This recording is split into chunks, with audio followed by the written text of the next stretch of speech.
Today I'm here on behalf of Instanta. I've worked with Instanta and Zip Taps for the past 2 to 3 years alongside themselves, and they do some truly amazing products. What we're going to be focusing on today is the Sous Vide. You've used water baths in the past, I gather, hopefully. Yeah, you all know what it means. Yeah, just under vacuum, that's all it means. It's a nice big term that we use. And the reason we're using that today is it gives you the biggest focus is on regulating heat. I'm going to be doing a duck dish, and the duck that I'm going to be doing is in a Morello cherry and a cognac reduction.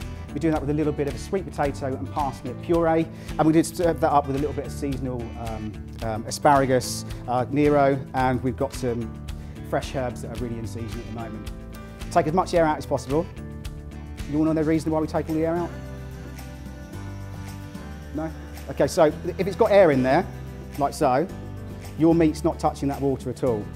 Yeah, so it needs to get as much contact within the meat as possible. If I take some of that air out completely, that means it's got 100% contact with the water, which is what you want. Consistency again.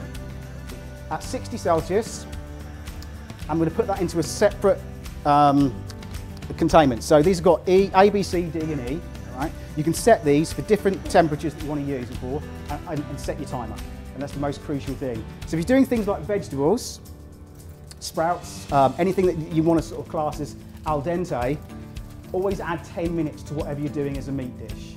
It's really crucial that you do that, because if you try and do it at the same time in the same bag, it's not going to taste as good. It will be crunchy. And by the time you're then trying to flash baste that with some butter, you can guarantee the sprouts are going to be very, very crunchy on the inside.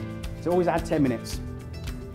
And I'm going to drop this into level B, and I'm going to set my timer for, that's going to be for about 45 minutes, and that will give you pretty much the perfect duck breast. So we are on E.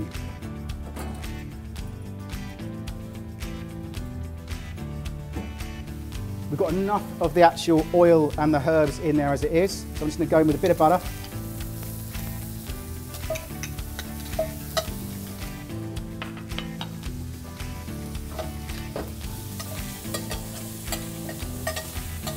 To melt that down. Tip the pan away, and just as that starts to foam, just going to baste that over the top. And that's going to give it a really nice colour to the actual skin from underneath and from over the top. And we're going to make sure that we don't carry on overcooking it.